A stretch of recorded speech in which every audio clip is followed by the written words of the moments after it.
السلام عليكم ورحمة الله وبركاته. احنا في الفيديو ده هنتكلم عن السيميلات ونعرف ايه هي فائدة السيميلات، وكمان تفريد حديد السيميلات وصلة الحديد بتقف فين. طب مبدئيا هندسة، هي السيميلات دي فايدتها بنعمل السيميلات عشان تربط بين القواعد وبعضها، تمام، وكمان عشان تشيل احمال الدور الارضي. لو انت عندك هنا حوائط الدور الارضي فبتشيلها السيميلات، وكمان عشان تحافظ ان الساتلمنت يبقى متساوي، ما يبقاش في القاعدة دي تهبط لوحدها وتهبط لوحدها، لا، يبقوا مربوطين ببعض عشان القواعد تهبط بنفس الهبوط. طيب هي دي كده فايده السيميلات. طب دايما بنلاقي في اللوحه الانشائيه ان بيقول لك لما بيجي يسرح السيميلات بيقول لك مثلا هي عباره عن 4/16 او 5/16 علوي وسفلي. دايما بتلاقي ان التسريح العلوي شبه التسريح السفلي بالظبط.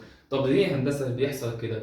والله هو بيحصل كده لو جينا دلوقتي بصينا على السيميلات المربوطه بالقواعد بنفس الشكل وعايزين نرسم المومنت بتاعها، هنشوف اول الاحمال ايه اللي جايه عليها. هنبص مثلا في الحاله الاولانيه هنلاقي ان الحمل اللي جاي عليها ده عباره عن حمل ايه؟ حمل الحوائط، صح؟ فحمل الحوائط ده جاي حمل كده على السميل، فايه اللي بيحصل ساعتها في المومنت؟ فاللي هيحصل ان المومنت هنا هينزل. هو عايز دلوقتي الحمل ده عايز ينزل المومنت ده، عايز ينزل السميل شويه. بمعنى ايه؟ تعالى كده نرسم.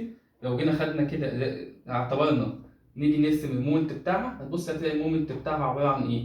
والله المومنت هيبقى عباره عن كده، تمام، هنا كده، هنا، وتيجي كده عند النص البحر او عند المنطقه دي هتبص هتلاقي المومنت عامل كده، بص كده بالشكل ده، تمام. طيب ده ايه؟ ده نتيجه ان هي احمال ده نتيجه ان الحمل بتاع الحائط عايز يخلي ايه؟ المومنت بالشكل ده. طيب ساعتها بقى انا لما اجي دلوقتي اعمل الحديد بتاع السميل او اعمل وصله حديد السميل، تفتكر ان انا هعمل الوصله فين؟ والله بديهي جدا هعمل الوصله هنا كده في الاماكن ده، اكيد مش هعملها في نص البحر. يعني في حديد الصفر راح جاي عامل ادي سيخ حديد اهو، وراح جاي عامل وصله فيه كده، وراح جاي عامل وصله فيه كده، وهكذا. هل ممكن اعمل وصله هنا؟ لا، ابقى كده ايه؟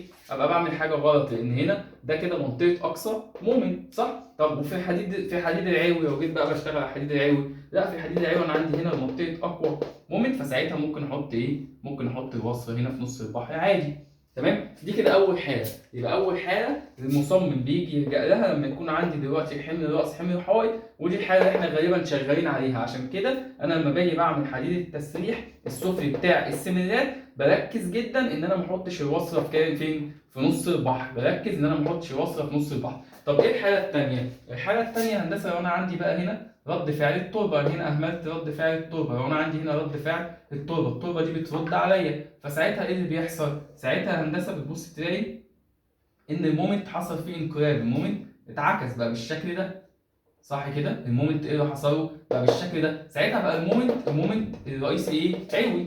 يعني ساعتها انا لما اجي احط السيخ الحديد هنا، هل ممكن احط الوصله في النص؟ لا طبعا، ساعتها بحط الوصله هنا كده في السيخ ايه؟ العلوي، ودي مهمه جدا. انما في السيخ السفلي خلاص ممكن احط هنا في ايه؟ في منتصف البحر عادي، مفيش مشاكل في الحاله دي، لان انا الحاله دي رد فعل التربه عمل لي ايه؟ عمل لي انقلاب للعزم. طيب المصمم بقى بيعمل ايه؟ المصمم عشان يظبط يريح دماغه، والمصمم بيكون ضامن ان انت شغال صح وما يحصلش مشكله، بيقول لك خلاص حط لي من فوق التسريح الرئيسي 4/16 والتسريح العلوي 4/16، حط لي السفلي شبه العلوي بالظبط، تمام؟ ليه؟ عشان يضمن ان انا دلوقتي لو جاي لي احمال من هنا خلاص انا كده مأمن نفسي، عامل حديد سفلي تمام قيمته كبيره رئيسي، وفي نفس الوقت لو جاي لو رد فعل التربه انا حاطط برضه حديد علوي قيمته ايه؟